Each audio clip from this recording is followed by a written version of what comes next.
किसान भाइयों को मेरा नमस्कार। जैसा कि आप लोग जानते हैं कि हम समय समय पर आपको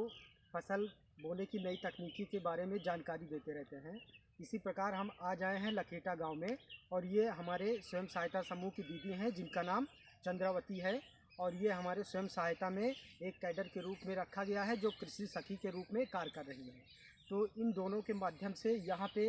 गेहूं की बुआई की गई है जो SWI जिसको श्री बीज से बोलते हैं, है ना। आइए आपको दिखाते हैं किस प्रकार से बुआई की गई है। आइए, जैसा कि आप देख पा रहे हैं ये हमारा गेहूं बोया गया है, मतलब दीदी का गेहूं बोया गया है जो श्री बीज से बोया गया है, लाइन से लाइन करके बोया गया है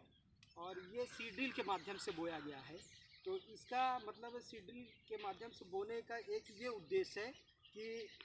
कम बीज दर में हमारा जो है फसल दर अच्छी होती है, उत्पादन भी अच्छा होता है। तो लाइन से लाइन बोने का एक ये भी उद्देश्य है कि जब हम लाइन से लाइन की बुआई करते हैं तो इसमें आपसी दूरी अच्छी खासी बनी रहती है, जिससे जो है कि यहाँ पे देख रहे होंगे इसकी दूरी एक बनी हुई है जिसमें पौधों से दूरी लगभग 8 इंची की गई है। इस दूरी बनाने का उद्देश्य ये है कि यहाँ पे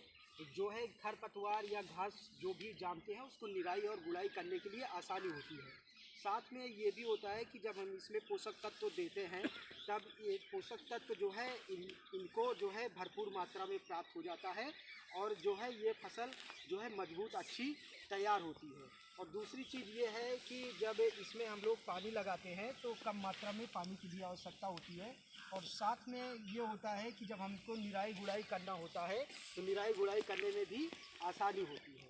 दूसरी चीज़ ये होती है कि कभी कभी बेमौसम बारिश या आंधी तूफान आदि जैसे आने लगते हैं जो प्राकृतिक आपदाओं के नाम से जाने जाते हैं, तो उसमें क्या होता है कि हमारी जो खड़ी फसल है वो गिर जाती है। गिरने का यही कारण होता है कि अगर पौधों से पौधों की आपसी दूरी अगर बराबर मेंटेन नहीं होगी तब उसमें जो हवा चलती है उसको वहाँ पौधे से एक दूसरे के पौधों के बीच से पास होने में समय लगता है, जिसकी वजह से फसलें गिरने लगती हैं। लेकिन जब यहाँ हमारी लाइन से बुआई कर दी गई है तो इसमें जब हवा या आंधी या किसी भी प्रकार की वायु संचारित जो भी आपदा है वो आएगी तो ये फसल हमारी गिरेगी नहीं, क्योंकि इसकी आपसी दूरी अच्छी खासी है और जो है हवा पास होके निकल जाती है। इसके वजह से हमारी फसल जो है खड़ी रहती है। और इसमें ये होता है लाइन से बुआई करने पर जो है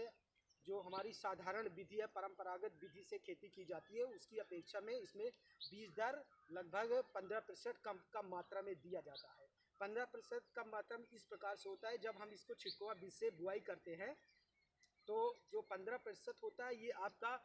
एक्स्ट्रा चला जाता है, क्योंकि उसमें कोई लाइन और पौधों से पौधों की दूरी सेट नहीं होती है, जिसके वजह से ज़्यादा बीज दर लगता है और उत्पादन हमको उतना ही मिलता है जितना लाइन सोविंग से करेंगे और जितना ऐसे करेंगे। तो यही फ़ायदा है कि लाइन सोविंग से आपका बीज दर भी कम लगेगा, आपके फसल में रोग भी कम लगेगा, आपकी फसल प्राकृतिक आपदाओं से बची भी रहेगी और उत्पादन भी अच्छा प्राप्त होगा। धन्यवाद।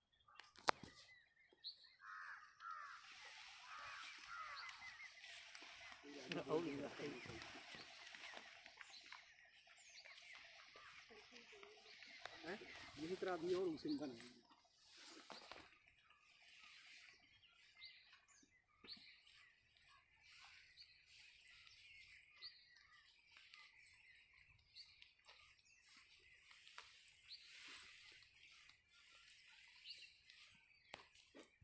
उसी में जोड़ोगे कि मैं चल। जैसा कि किसान भाई आप देख पा रहे हैं इसको कि ये हमारी परंपरागत बीज से बुआई की गई है ना, इसमें पौधों से पौधों की दूरी सही से है